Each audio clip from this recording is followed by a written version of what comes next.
Hello and welcome to another episode of my Superstory podcast. My name is Anissa and this is the show that brings you the stories of extraordinary people living extraordinary lives.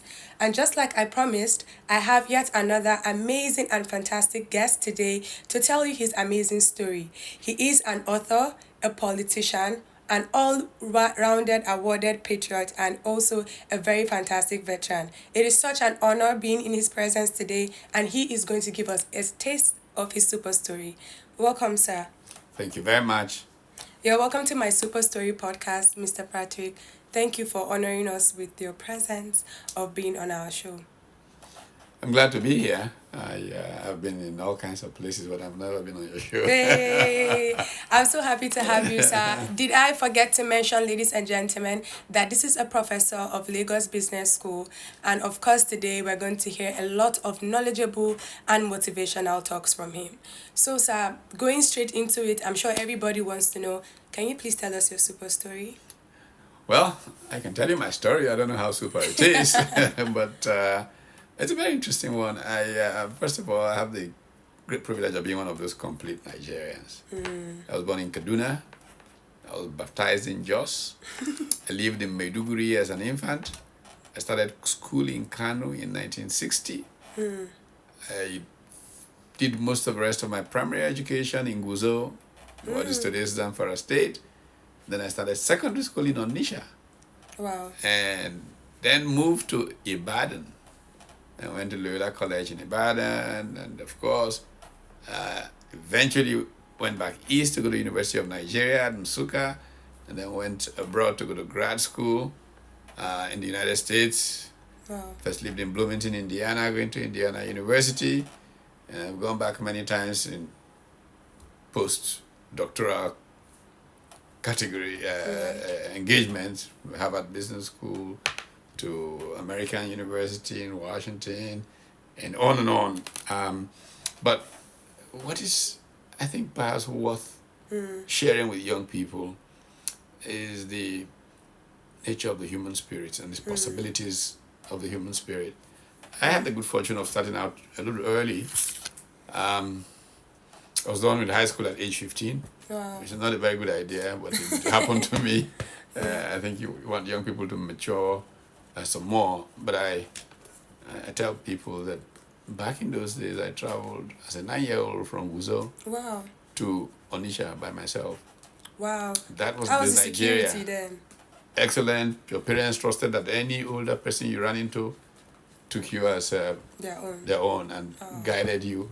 So I took a train from Guzo to Kaduna, changed trains in Kaduna, got to Enugu, got off the train, got on a bus, got to Onitsha, and came all the way back with Wow. no hassle. Today, a 24-year-old is going off to youth Yeah. corps, and mother accompanies him to Abuja, not to anywhere remote or anything like that. And that's how our country has changed. That's part of the tragedy that we are hoping we can reverse. Yeah. Well, starting out early meant that I'd graduated from the University of Nigeria at 21 and gone into youth corps. As a youth corper, I was enormously fortunate. I helped to create the very first finance and business magazine in this country at age 21. 21. At the Peter side, founder of IBTC, and I worked on this magazine called The President for the New Breed Group. And then I left. Immediately youth corps finished. In fact, the day I finished youth corps, I was on the plane on my way to grad school in the US.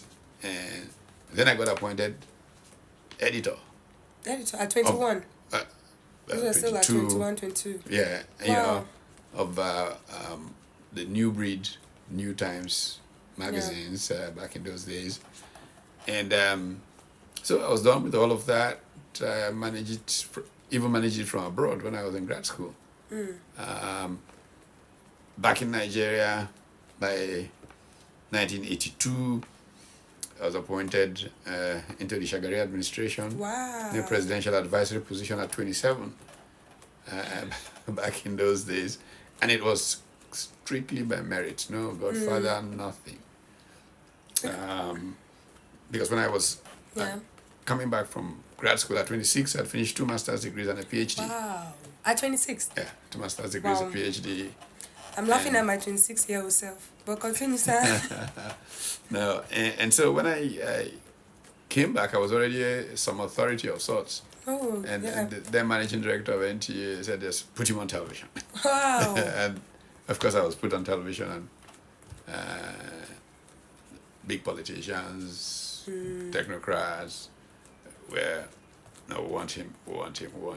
So that's how I got into government early. Of course, the coup d'etat changed things, and I went into a private enterprise, which I thought was where I was going to head to from the beginning. I'd created 2 companies already, and it's an interesting story. Since age 25, I have actually employed people Wow. every day till this date from age 25, people who worked for some venture that I was responsible for creating till, for the last, therefore, I don't know, 45 years or so, Wow. I've had that responsibility of Wow. ensuring somebody's salary got paid at the end of the month. So it was good responsibility. But the question is, how did all of this happen? What affected this? And when I think of it, I think of the books here. I think of the power of the library. Because I never wanted to go to university at all. Really? Oh, yeah. After all this ambition, because the question I was trying to ask was it an ambition that was installed in you? Were your parents like that? Like, where did all this... It wasn't ambition at all. What happened was completely an accident. Accident? Why was it an accident? It was an accident because at the time I was leaving secondary school, one of the most popular professional pursuits, looking at young Nigerian men particularly, was flying. I wanted to be an airline pilot. So, and a friend of mine had become one, who went to school with me, a very close friend. After school set, she literally just jumped on a plane, went up to the US, even before his school set result was out. Wow. Trained to be a commercial pilot, was back home 10 months later.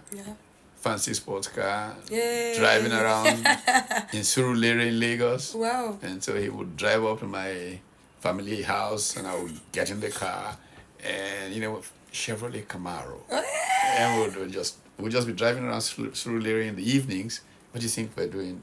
What you do, sir? We're looking for somebody to give a lift. And so, and that's when I found out how intelligent young women were. Very smart. So we're, of course, just pranksters. we never stopped for anybody who was just standing. We waited for somebody who somebody has stopped for, and then we'll go in front and stop. And the girl will look at the Toyota man and say, No. My uncle, I've seen my uncle. And then she will come up, and I will look out from there and say, which way are you going, my dear? and she will say, yeah, but I'll say, oh dear, we're going to Ikeja. Wow, you cannot go anywhere. We'll just drive off. So if that was how you spent your time, what do you think you would want to be? So I wanted to be a pilot. Exactly. You wanted the money. It's fun. But it teaches you eventually, the path that I traveled teaches that all that glitters is not gold. So anyhow, in fact, interestingly, I on the cockpit of an Arik flight from Abuja a couple of years ago, a wonderful captain that I became friendly with, Captain Mohammed. And I told him this story, and he said, "Oh, thank God you didn't become a pilot. Look at what our country would have lost." Oh God, he's right. He's right. But anyway, so I, was preparing to go to flying school. My father obviously had other ideas, but he saw that it would be difficult to push those other ideas by me. So he said, okay, I want to be a pilot, fine, let's go and see my friend who's a big manager in Nigeria Airways. So put me in the car, we went there, we talked about my career, where flying would take me. You were blah, serious blah, blah. though. Oh, yeah. So, but in the car coming back, my father said to me, the best friends you make in life are the friends you make in the university. Unfortunately, you're still so very young. Why don't you just go to university, spend a year or two, and make friends? And When you come out, then you can go on to flying school. Hey. So we reached an accord concordia. We're going to turn to the language of Kiln, by the way. Yeah. And I then took the a concessional entrance examination to the universities. At that time, there were only 5 universities in Nigeria. Yeah. And they took concessional entrance examinations to get in. If you want to go by direct entry, as they used to be called.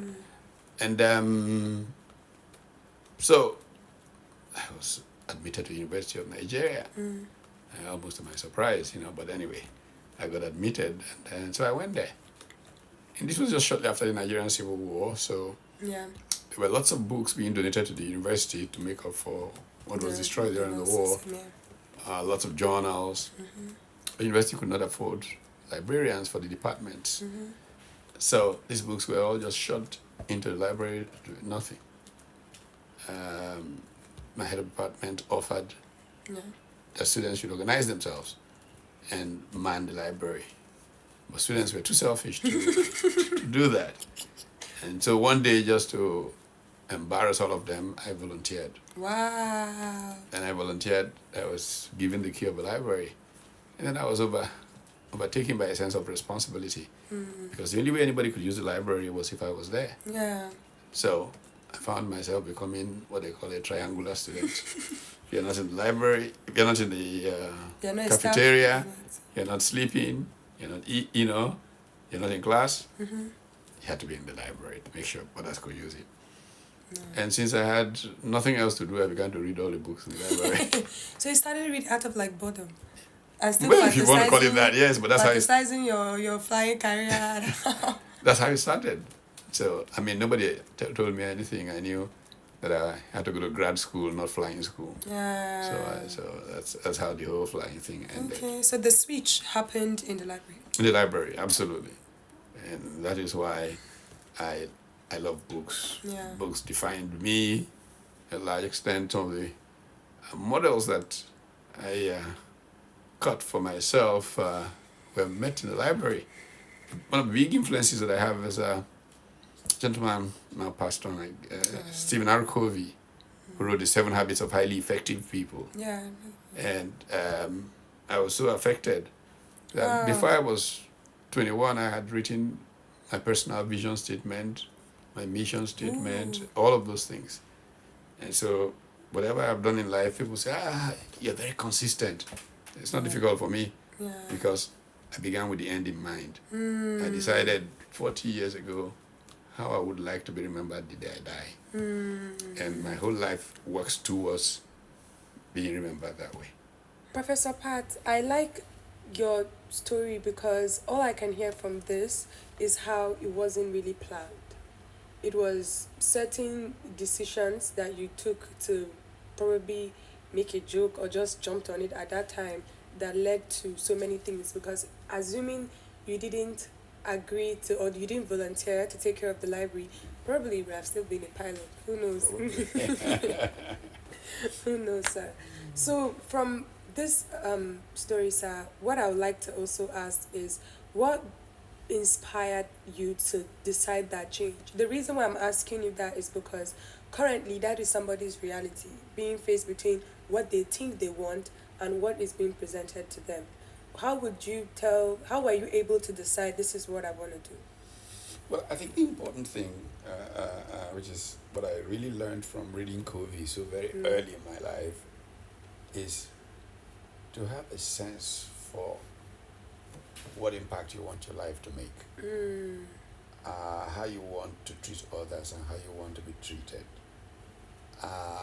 When you have a good ballpark for this, and then you think, this general track will take me there, things will happen that you didn't know will happen. It's easier to then evaluate between options because you have a sense for where you are going. So in a manner of speaking, yes, it is a vision that's driving, but it's not planning. That is so rigid. Oh, you must be a doctor. and that's why I have many friends who went to medical school but are now MCs and stuff like that. Because, okay, let me please my parents and go to medical school and stuff. But the naked truth is that you must look at what makes you happy. Whatever you do that makes you happy, you can live off of it. You can live decently, because you will be able to even want to do it even if you were not paid.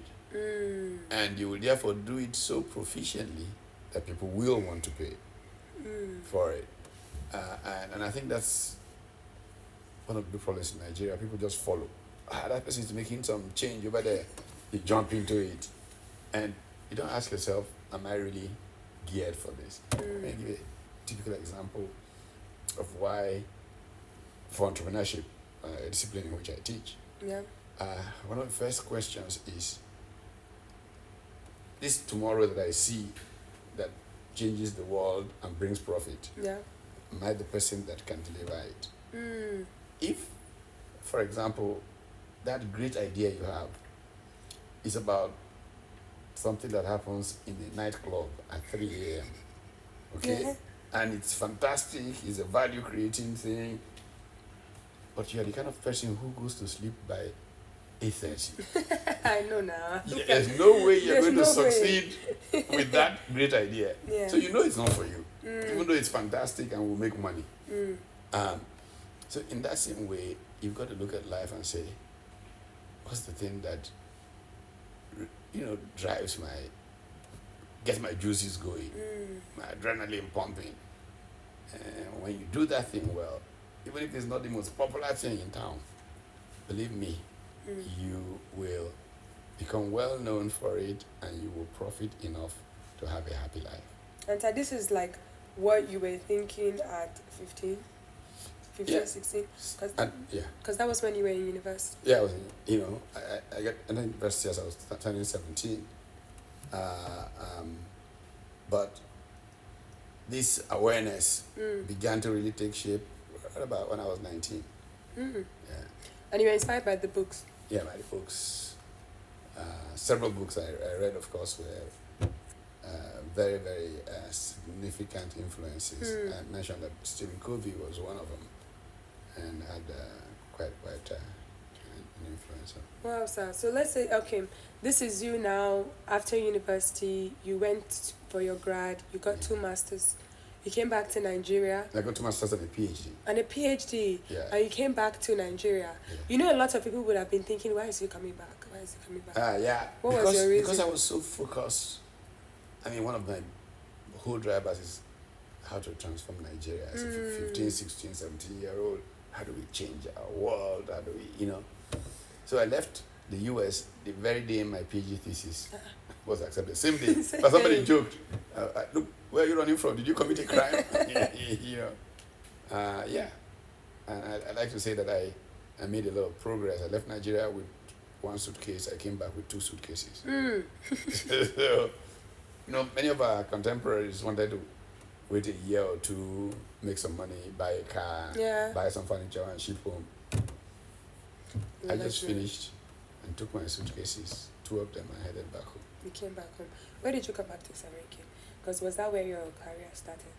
Where did I come back to? Yeah. Lagos. You came back to Lagos? I came back to Lagos, and like I said, one of the things, again, providence is in all of these things. When I was a young high school kid in Ibadan, the general manager of WNTV Ibadan was a gentleman from the Midwest, as the part of Nigeria I come from used to be known. Engineer Vincent Maduka. And at the time I came back, he was Director General of the Nigerian Television Authority. Okay. And so, when we were kids, we used to go to his house on exit weekends. And so I knew him. So when I came back, I ran into him. And he said, I see some clever things that you are doing. Read some of your stuff. Why don't you try and tell them that on television, like a joke. I said, okay, why did you come to my office? He kept saying, I was the director of news, Mohammed Ibrahim. I said, put him on television. Wow. Just like that. Eh? Just like that. Just like that. And that's how I got on television, network news, literally analyzing policy, Wow. and because within weeks, I was already a small celebrity. Small celebrity. So I picked up one story that you said you were appointed during the military regime of Shagari. Of Shehu Shagari. How did that feel, and how old were you when that happened? I was 27 years old. 27. Yeah, and again, was the beauty of it all was it was purely on merit. As a godfather. In fact, my father had passed away before so I didn't have a real father. I'm not talking about godfather. So it was just those things I said on television. Yeah. And amongst those who were listening was the then vice president of the country. Yeah. And he kind of expressed a wish that he could meet me and say, wish. So so they fetched me, and I'd said some things about tax policy. Yeah. And the kinds of things that could be done, should be done, and he wondered if I could provide him some basic working documents around that subject. I did, and 2 weeks later, I was invited to his home, and he just quietly, as if nothing was said, he said, yesterday President Shagari approved for you to replace Professor Utomi. I said, oh, really? He said, really? and I said, why? He turned to his special assistant, a lady called Mrs. Mobola Nojide, and said, look at these young people. You said you're going to They say we don't know what we're doing. We ask go and do. He's asking us why. Oh my God. So that's how I actually entered government. And since then, you have never looked back. Well, I don't know what back is, but I've gone from one thing to the other, all on the same track of how can we build a better world. Because I'm seeing all these stories on how you were able to pick up opportunities and just jump into them, and each of them led to something. It started from picking up volunteering to be the librarian. So that means you're not a staff, or you're not a student, but you were taking the role of a librarian, and that evolved to something else, down to you coming back, somebody telling you to be on television, and it evolved. So I want to know, how did politics happen? Oh, well, the politics one is a very interesting part. Of course, once I went into government, that is considered being in politics. Yeah. But I actually was more the technocrat in public life than the politician. When the coup d'etat took place, I decided to return to a private enterprise, and I had set up a consulting firm, and I was going to work it when suddenly I was being headhunted for a position in industry. I thought, no, I'm not going to be disturbed again. My plan is not going to be disrupted. I'm not interested. So I actually recommended somebody else for the position they were headhunting me for. No.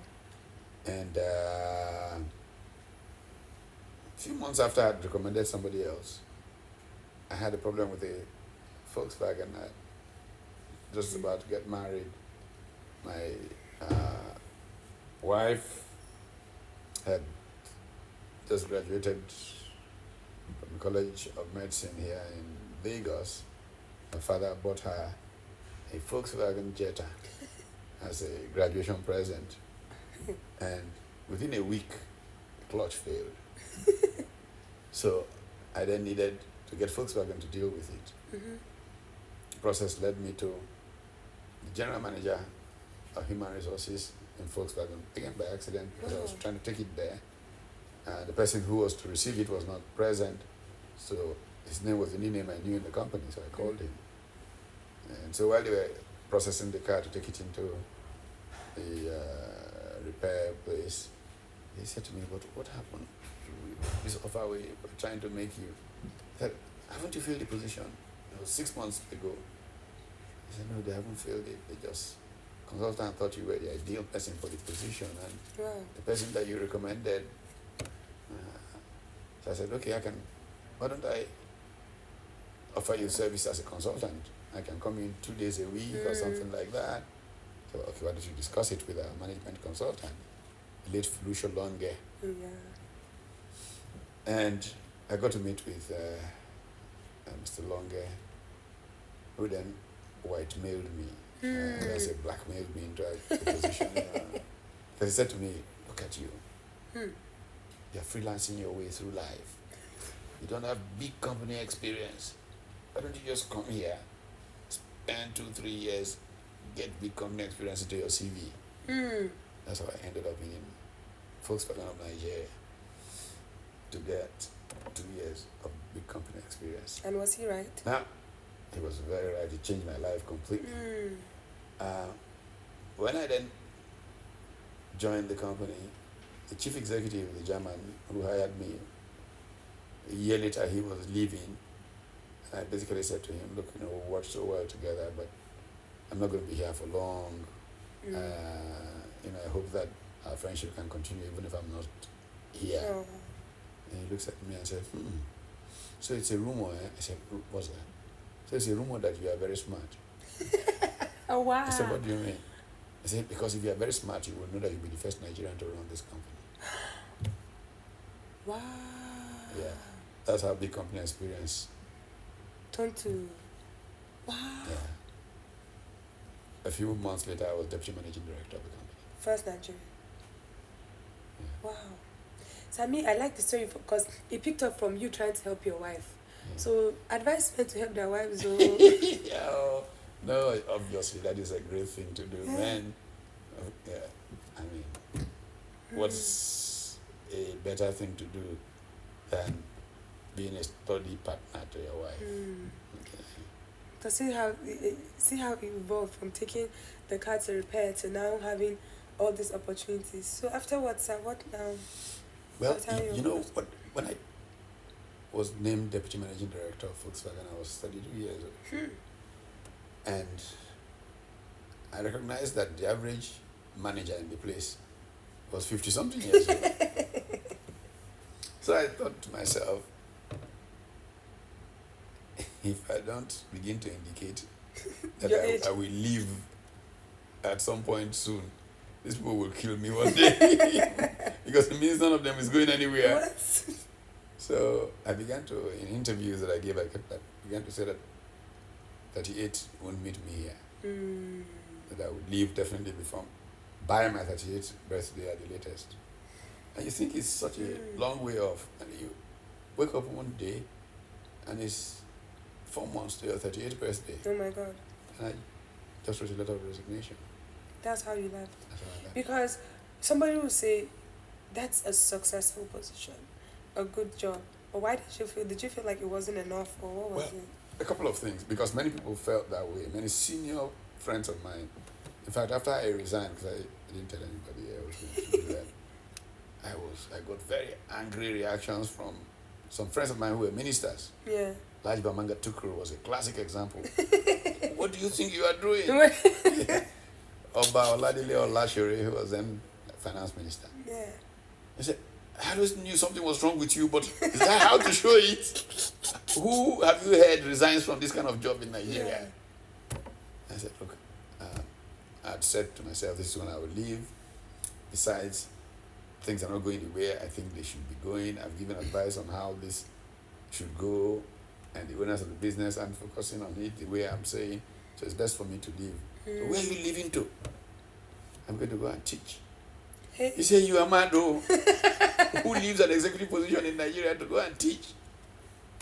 You want to die of starvation? Anyway, a very serious matter. Oba Oladile Olashore, Yeah. who was then, like I said, finance minister, Yeah. secretary of finance. Very, very dear person to me. I was very close to him. And he had founded a bank called Lead Merchant Bank at the time. I said, okay, if you are bored with the job, why don't you go to the bank? Go and become executive director since you're not a banker, they won't accept you as MD first day. You can't become executive director. I said, no, I don't want to. I want to go and teach. Something really is wrong with this boy. Oh. And just about that time, the concept of starting a business school was being reflected on by a group of people that I was associated with. That's how we started Lagos Business School. Yeah. Now, Wow. when we then were getting started, and people were worried about how much will an academic position pay you, something very interesting happened. One of my colleagues, who was the dean at the time, Professor Albert Alos, I was having lunch with him and Dick Kramer. Dick Kramer was a managing partner of Anderson in Nigeria, at Anderson, and was a part-time faculty at the business school. So we're having lunch in the school.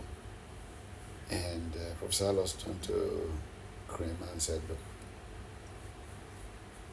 Pat is stretched. People are calling him every day to come and give a speech here, a speech there.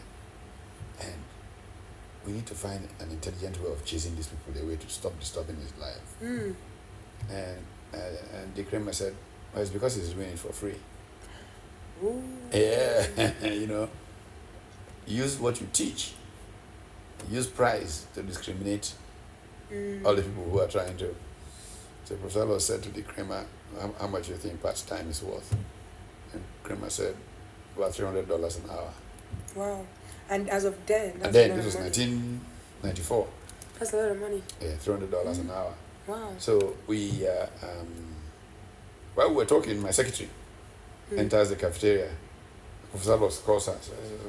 He said, if anybody calls and wants your boss to give a speech, tell him it's $300 an hour, and the least time he will spend preparing for the speech is 10 hours. Wow. So that's what you should work from now. Maybe we'll use it to stop all this. They are disturbing him. So, by the time I finished lunch, some good friends, and got upstairs, Mobile had called and wanted me to give a 30-minute speech to start a conference, a mobile conference. And so she very proudly set out the new rules she was just giving downstairs. $300.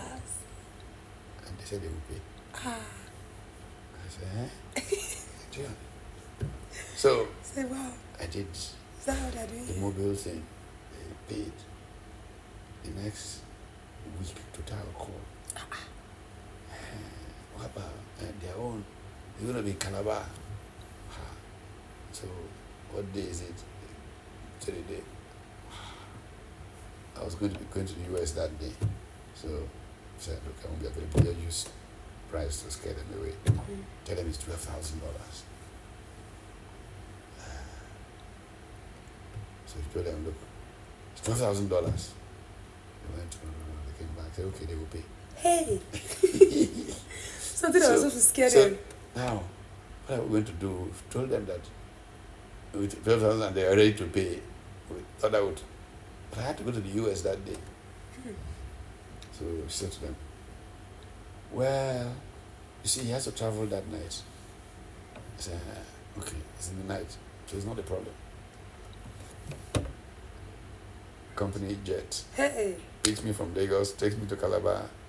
I go give a 30 minutes lecture, come back, get on the plane, return to Lagos, go to the US, $12,000 in the pocket. So I started calling people who told me that being a teacher was poverty. So you see, and now I'm making more money than I was making as an executive in the industry.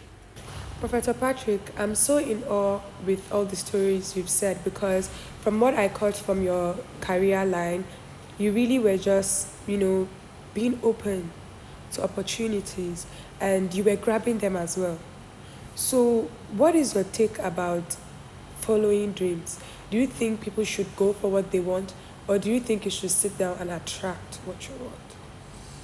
Well, it's got to be a bit of both, because there are things that will come that you never thought about, Yeah. and if you're not open, you will miss the big opportunity. Yeah. But there are things you have to also plan for so that you don't get caught, in a tale of lamentations. Yeah. I always talk about plan B. I always think that it is important to have another track that can be a fallback track. Yeah. And I give you some examples from my own life.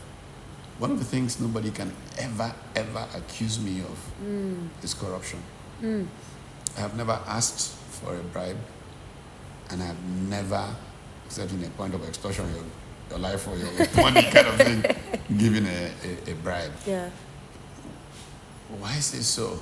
Yeah. And part of it is because, first of all, my values. Those are important things to me. But there are people who may have those values and really are in such a bad shape between the devil, the deep blue sea, and the rock, that just for survival they do what they ordinarily would not want to do. What has happened with me is, besides the fact that I've always had healthy contempt for money. Money is not the central thing in my life, but I've never lived poverty either. Yeah. However, I have always had another track that would assure that no matter what happened, I could fall back for the basics of life on something else. For example, when I accepted Felicia Longue's invitation to go and get corporate experience, Yeah. the businesses that I started, modest communications and public policy consulting businesses, Yeah. continued to run. Yeah. They didn't stop because I went to work in industry. And I give example of a home that I own in Dolphin Estate. Yeah. So when I went to work for Volkswagen, one of the clients of the communications consulting firm that I had started, Patrick, was an insurance company, British American Insurance. And British American was looking to acquire some guest houses in Dolphin. And in Nigeria, everything is made difficult for no reason, And then you start looking for who knows who. Since that time. Yeah, it goes back to those days. And I'm talking about, what years ago? These now 80s, late 80s. These are 80s. Yeah. Wow. So, so British American said, let's ask our consultants if they have contacts with Lagos State government, because we've been trying everything to. So they asked the Patak people, who asked me. My classmate was the director of the SSS in Lagos at the time. So I called him. I said, look, one of my clients want to buy a Dolphin house. So he said to me, it's not a problem. How many do they want? So I called the MD. I said, how many do you want? He said, what do you mean, how many do you want? We're looking for how to get one. Yeah. He says, yes, how many? So that means you must have so many. I said, no, I don't have any. He said, why? He said, because I don't have the cash. We can prepare a check for 3, 1 for you, 2 for us, and we deduct from payments that will make to your company the monies to pay for your own one. I said, that sounds like a good idea. Yeah. So I said, 3. 3 were made available. 1 became my house. Wow. Within 2 years, they had deducted the entire amount for the building from payments we had to make to the company. That was it. So, most of my life, therefore, I had something else that I could get income from. Yeah. Not a kind of money to spend in Nigeria, but worst case scenario would ensure that we ate 3 meals a day Yes. in my house, and that You was had always something. the important thing. So I think that if people think in terms of a plan B, it would make it easier to make certain kinds of choices. Because from the time you had started getting paid for being a teacher, then that was the beginning of Lagos Business School. And how has it been? How has the journey been since then to now? Well, it's been a great experience. When you started Lagos Business School, how many students, and what are you looking at now? Like, how was it? No, Lagos Business School started from literally zero. Hey. I mean, when Lagos Business School started, it used the living room of a person for his first class. I'm not joking. A non-profit organization had a living room in Victoria Island. The living room was the first classroom. In the morning, it would be a classroom. In the evening, it would be a living room. Your man's family come back and see them. And then there was a hotel nearby on what's the street where you have just prior to Akadishala, where you had the First Guarantee Trust Bank. So the rooms in that hotel were used as classrooms also. Mm-hmm. That's how the Lagos Business School started.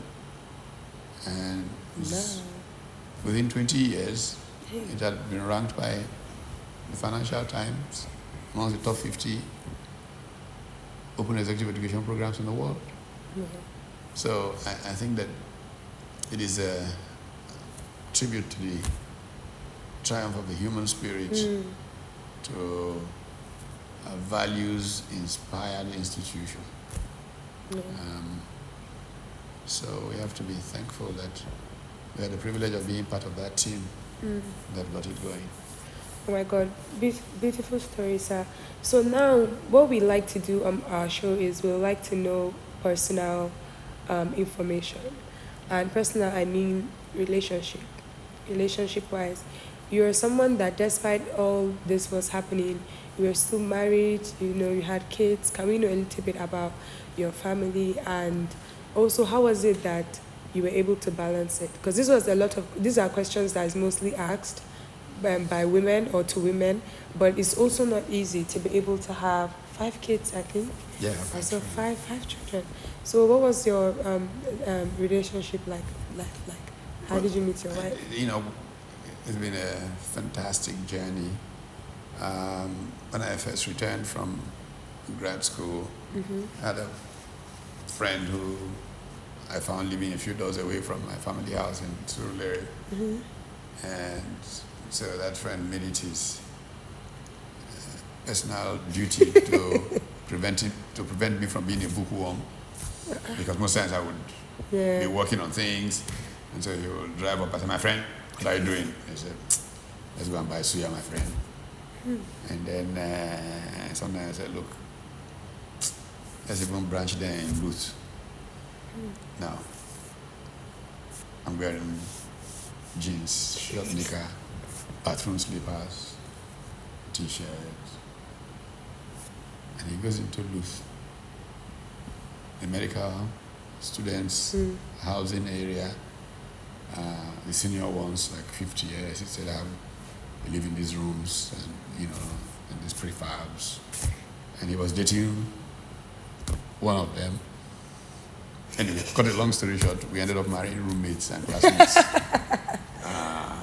Because I was waiting for the final story, because he went in and he left you outside. I'm sure a lot of people want to hear the ending. He me outside. He went in with him. Yeah, he said, "Look, my friend, what's the bit? Is anybody looking at you?" So I said, "Who's looking at me anyway? What about?" I followed him wearing my jeans and bathroom slippers. Yeah. But I ended up looking at somebody, and somebody ended up looking at me, even with those. So we married, 39 years now. Wow. It's been a wonderful journey. We made some decisions that have helped the journey very much. She was faced with practice. Was she going to practice? Wanted to raise children. One person has to be more available all the time. So she chose to go into academia while I was in corporate life, so that she could have a more balanced. But raised the children well, thank God. Yeah. And she's reached her top. She's a professor. Yeah. The College of Medicine, University of Lagos, head of department. So, I mean, she's basically been a professional success, Yeah. in spite of making some choices to help the family balance. I have also been very lucky in setting habits that has helped. People see me everywhere in the newspapers and all that, but they don't realize that I'm actually not a night man. I'm not, I'm not the socialite. Yeah. There used to be time, I don't even do that these days, when I could have 4 or 5 cocktails, dinners in the Wow. evening. And I would just leave my office at 6, pop, 10 minutes here, 10 minutes there. Before 7:30, 8, I've shown up at 4 or 5 events, Wow. and I'm home. 8 o'clock, I'm definitely home. And the next day in the newspapers, I will be seen in 5 places. So, and people are going, does this guy even sleep? What they don't realize is that It's 10 minutes. that guy who has nothing to do left the Ikoyi Club at 11:45. I was home by 8 p.m. Wow. So that habit helped in the early days. These days I don't even, No more go. So hobbies. 5 o'clock I'm home Wow. and all of that. So Is there anything about you that people don't know? I think you were able to show us some part of that today, but I would like you to say. yeah, I've literally lived in the public eye almost all my life, but obviously there are many things as anybody that people may not know much of. I mean, one of them, which is very strange, people don't probably realize I'm a shy person. Because I'm on TV, I'm in events, I'm actually a very shy person. But not shy in terms of what I mean is I don't You mind your business. you have to pull me out to get me such.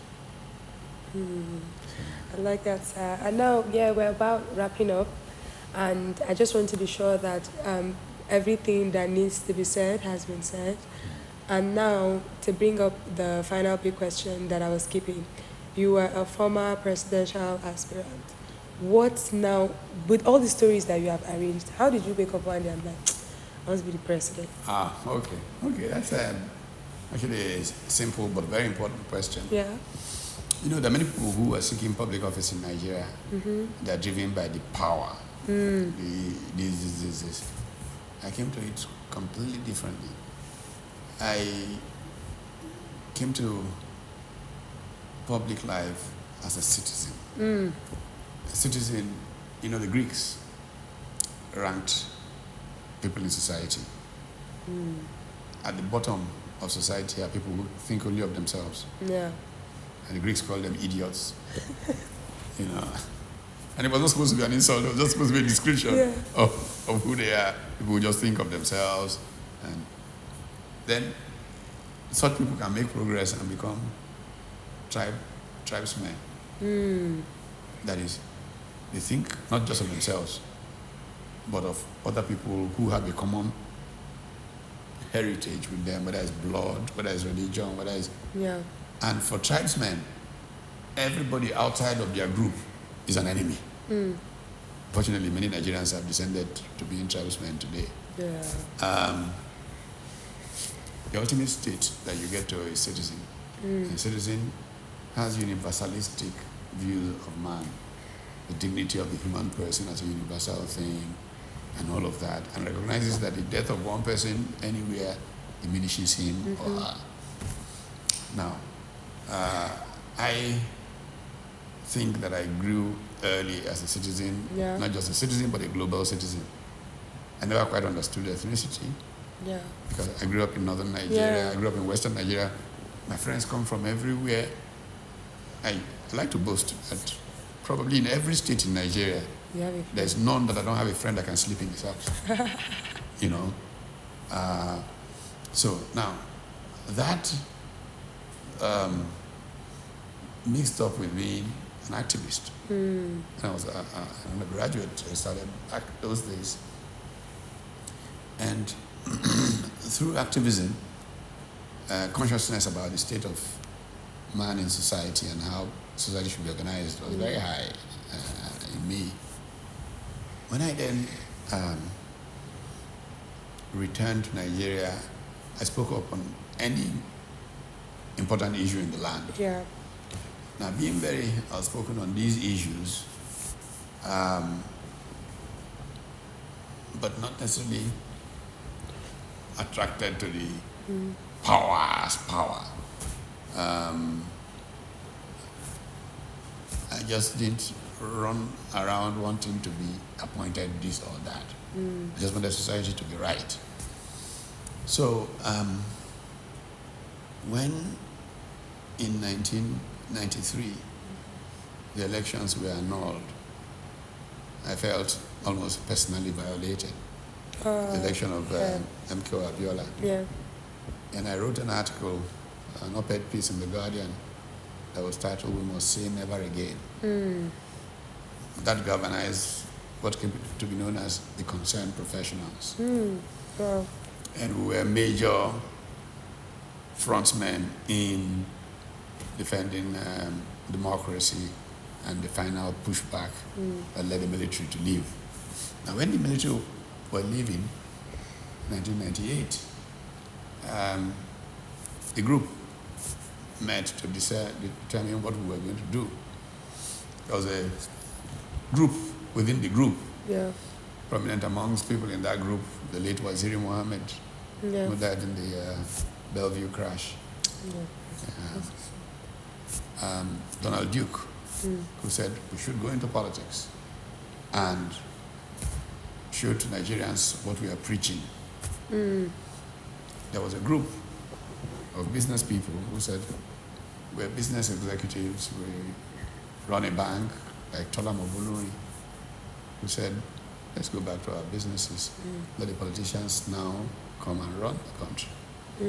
Now, we really did assume that the old politicians, the followers of Aminu Kano, the followers of Awolowo, Okbara, and co, would move in and engage.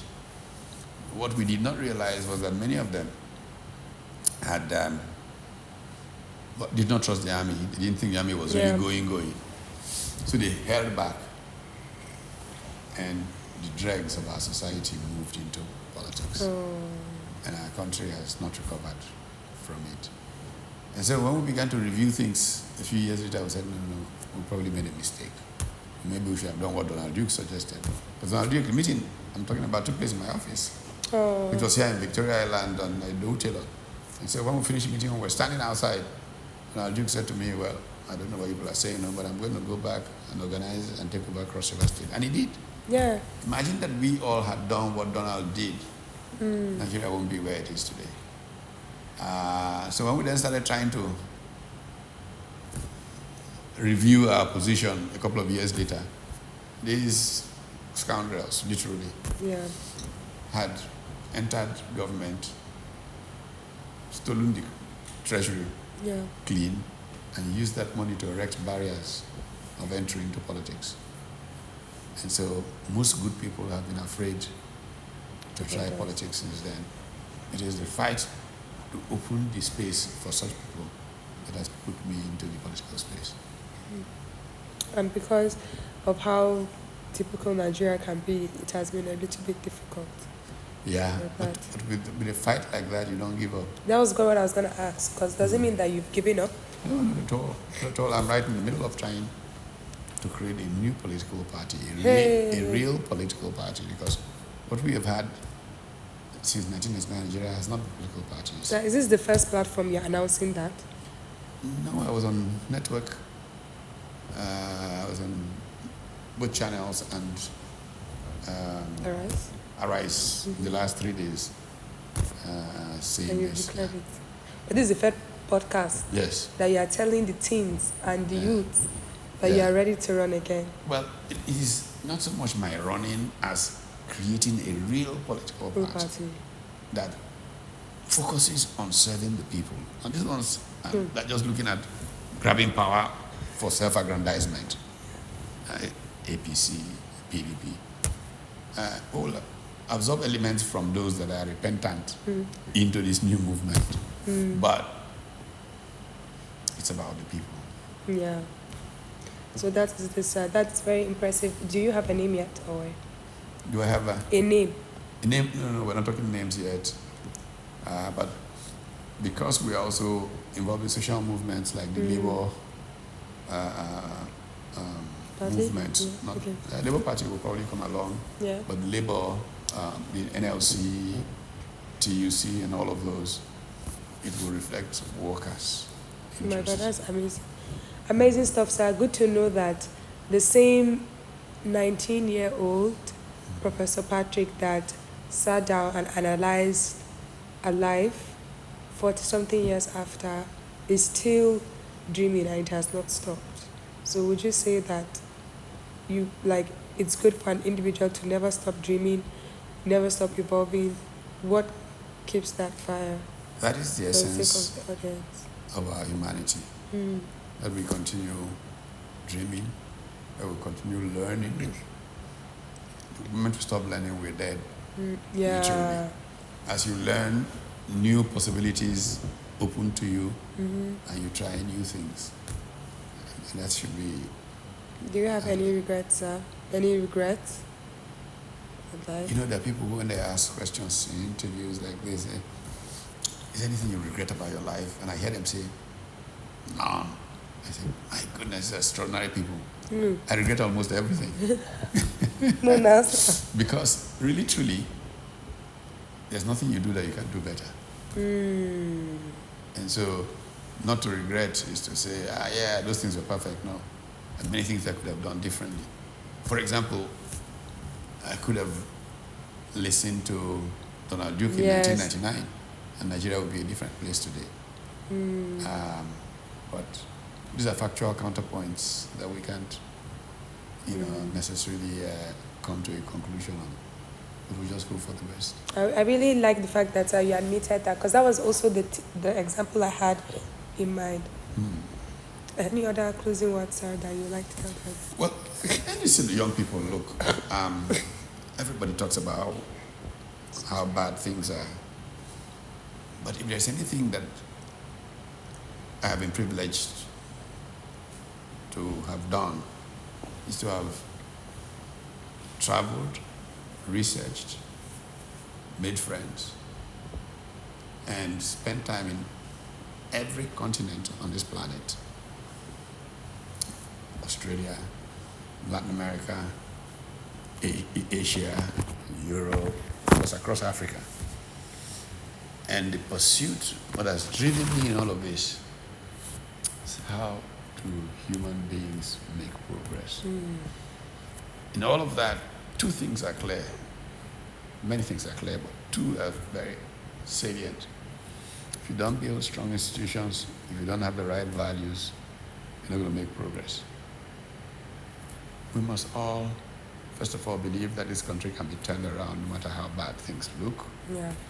Secondly, engaging people at the top, in the middle, in the bureaucracy, in politics, in civil society. One thing is clear. There is no human condition that cannot be turned around. But it will require people who are passionately committed, who have the right values, and who build institutions. I think the youth of Nigeria should know that a country with the kind of endowments we have in Nigeria is really a gift to them. And that they should do their bit in spite of all the troubles it has today to turn it around, and they will have a great future. Because it is possible. I saw it happen to Malaysia from difficult times, Singapore, more difficult times even.